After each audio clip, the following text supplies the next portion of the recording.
which was pretty out there for the time in 68. It just was not something that, many people were considered doing. And at one point, he's even telling a white man in the middle of the civil rights movement, you may be in charge down there, but I'm in charge up here. Which is a pretty stark line for the time.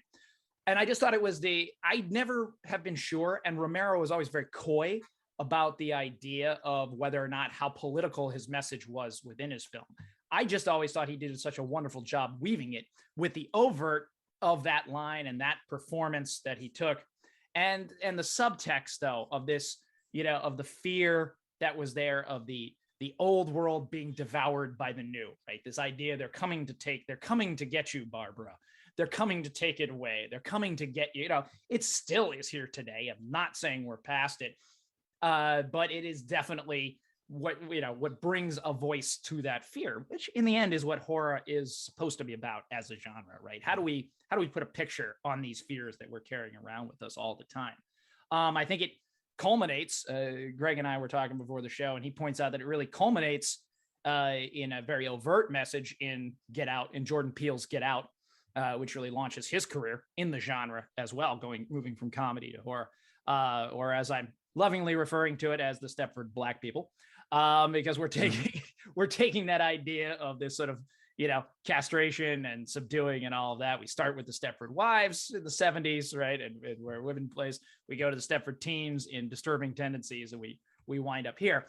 But Peele is able to take some of that spirit of that zeitgeist from this, this little film, which also coincidentally, just a little side note here, launches the zombie genre, a little genre you may have heard something about in the last couple of years, right? So here you have such a huge scope of things being introduced all at once. That's a hell of a film. And it was an indie film to top it all off. So it was never expected to get any serious consideration, but it's one of those films that when you look back on it through the years, really deserves some critical acclaim for more than just being sort of this tchotchke piece and this beginning of this particular subgenre of the zombie genre, one of the best, I think, or certainly was at one point. Maybe a little tired out by now. I'll give you that. Too much of a good thing can always be in there, but also launches this idea of putting these political messages within the horror genre, which prior to that had been really very campy, right? It was all about fear of the atomic bomb and giant creatures and creatures from the Black Lagoon. I mean, they were there. They were overt fears, but they were more of the childhood fears. Those which stayed under our bed, right? That really, that our parents assured us weren't real. This starts to get into, well, what is real about your fears, and then puts a face on it and puts a very real situation on it that people can relate to, one way or the other, hopefully for the better, but stripping away those levels of comfort. So that's my 2 cents as the Birdman here, going in on that part of those horror movies that definitely got overlooked. Fortunately, Get Out did win some awards, but it didn't. I don't believe it got the Oscar. I don't believe it got any Oscar nods. But actually, let me double check on that as I'm going down, usurping RaShaun's role as the. There we go. Let's see. Sorry. Get Out did win an Oscar for Best Original Screenplay. Let me correct myself on air as we do that. So it does get that nod, and we start to take horror as a little bit more of a serious genre. I gotta say, man, you researched it better than me, so I'm perfectly fine handing over the torch anytime you want to research your own facts. Oh, fair enough. But I will point out a couple of things that have always struck me funny about several of the things that you talked about throughout my life. One being like reference and point of view and perspective. So and nostalgia, how it plays into how we reanalyze things, especially over and over and over if it's a celebrated thing. One being like, maybe Romero's trying to be political, or maybe it was just an actual political move to do something that was so punk when you think about the actual definition of punk, that it sort of fits Romero more than him trying to make this grandiose statement. It's more like, yes, it's impossible for anyone to believe that he wasn't understanding the gravity of it, but I think it's in the same way we sometimes elevate Star Trek a little too hard for the things they did in the first season of their original series. In that, yes, you're pushing the boundaries, but who's to know where their political stance was? So to always call it political, I think it's a little dangerous, and it reflects more of what we think and what we hope versus what the person was trying to do in one way or the other. And the agency of those individuals, I think, should always be important.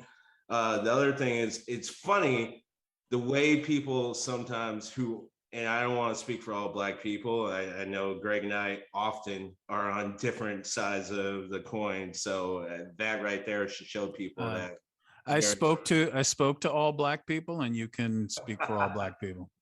But like, it's funny how Get Out is received and talked about, because I'm not sure it landed in the same ways for a lot of Black people. Same with like watching a lot of things that we talked about. It's like, it's more like, yeah, finally, or like, yeah, finally you can hear what I've been trying to fucking tell you this whole time, or yeah, all this. And it's funny because the narrative is still mostly controlled by a white perspective, is constantly like, oh, now we see, like when we talk about civil rights, it's like, and no, Josh, this isn't a shot on you. I've heard white people my entire life say it's like, oh, so scary to watch it on TV and all that. It's like, it was scary for you to see it. Black people had already been living it. We were literally telling you our entire existence here, this is what's happened. It's just finally there are cameras that you see it. So the constant like, oh, so scary. It's like, yeah, you know, it was scary, but you know what else was scary?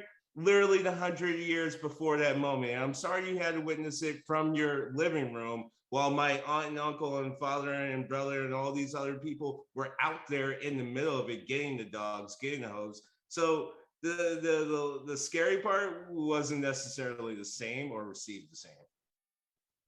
I will say this may be a little too kumbaya for a horror episode, but don't disagree with the thing you just said. Everything you said was absolutely spot on. I just want to make clear to the listeners, we all have a hotline here. Mine goes to the Jews. All right, Greg. Greg and RaShaun have their very, go to the Black Caucus. All right, the Blockus, if you will. So yes, we all have our own. We all have our own. I just can go and count all the world's money, yada yada yada. But no. You're absolutely right. That in the end, it's still put through that particular viewpoint, and it is still put through that, right? So of course, it's a question of who do we think the zombies are supposed to be? Of course. Who do we think? Because you look at what's happening right now with like the immigration issue. I'm sure to a lot of white folks, it looks like the zombie apocalypse. All of these, just kind of people shambling across the border with cell phones, but still, like they're after us and they want to take everything from us. And what are they going to do? And we need a bunker, and we need to get like, a survivor girl who's going to be our survivor girl. I think. You can waver a lot when it comes to because the problem with putting a message in your work is it's going to follow you and the work. It's going to stick to you.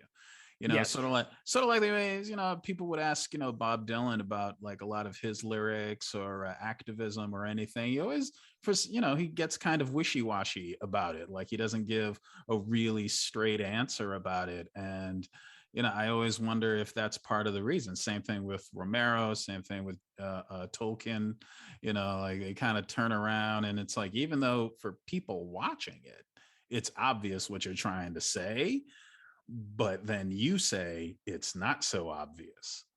Right. I would say that. And I think, it's got a lot to do with, what people are ready to hear at that time too, like at the time, that was a pretty radical statement, whether he meant to make that statement or not. It was a pretty radical statement. Now Get Out is more of a radical statement for a segment of society. And everybody else can kind of be like, it's fascinating. Well, with that, why don't I turn the floor over to you? I want to get your perspective on your horror films that got overlooked, that deserve that wonderful golden statue, or certainly at least deserve some more critical acclaim.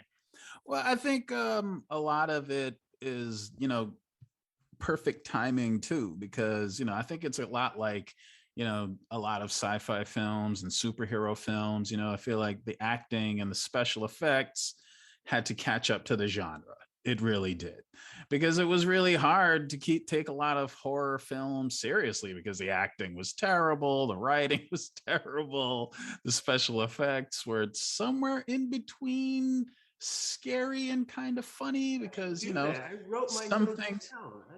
some things you want to do, because you are hampered with the effects that you have. You kind of have to, make it, you have to go the campy route, and so a lot of it, kind of fell flat. So I understand it, and I'm glad that now, even if they're not getting so many awards, they're being taken a lot more seriously than they were at one point. Like, you've got real actors doing real acting in something that matters, you know what I mean? So for me, for this, I was like, all right, who really deserves a Oscar? And I thought about, like, what the thing that really rings for me in horror movies is a sense of dread.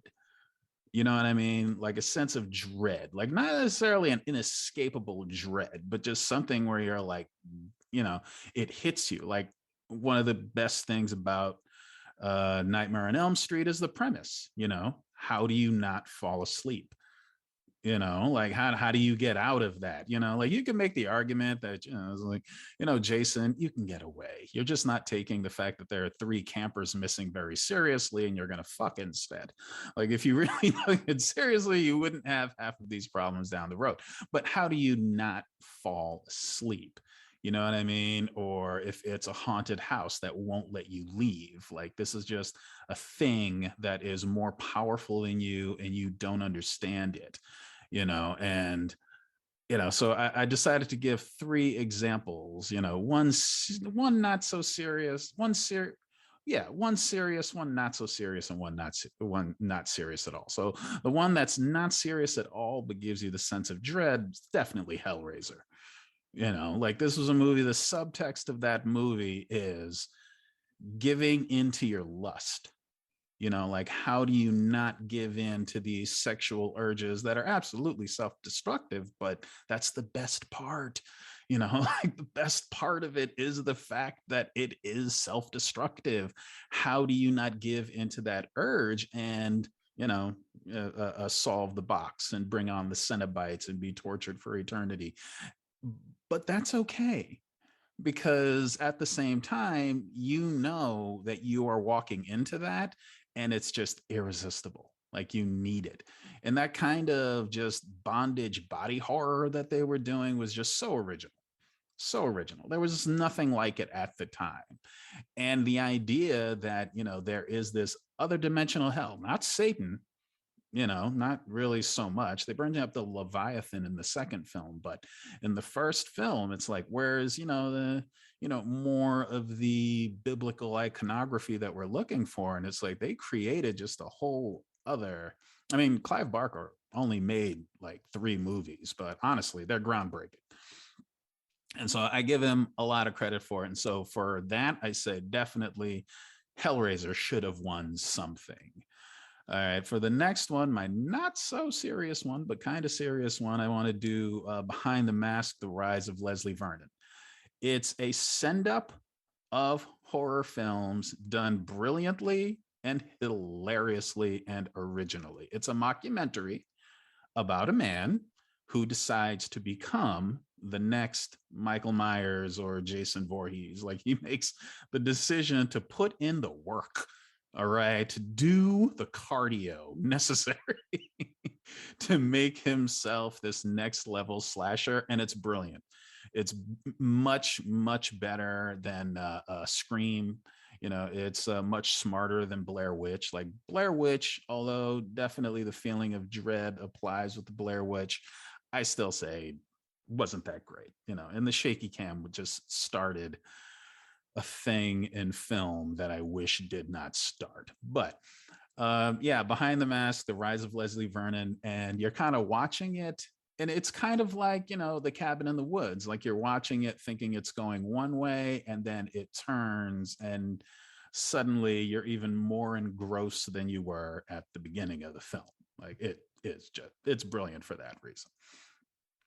And for my serious one, I gotta go with well, Josh, you didn't mention the Babadook. I did not.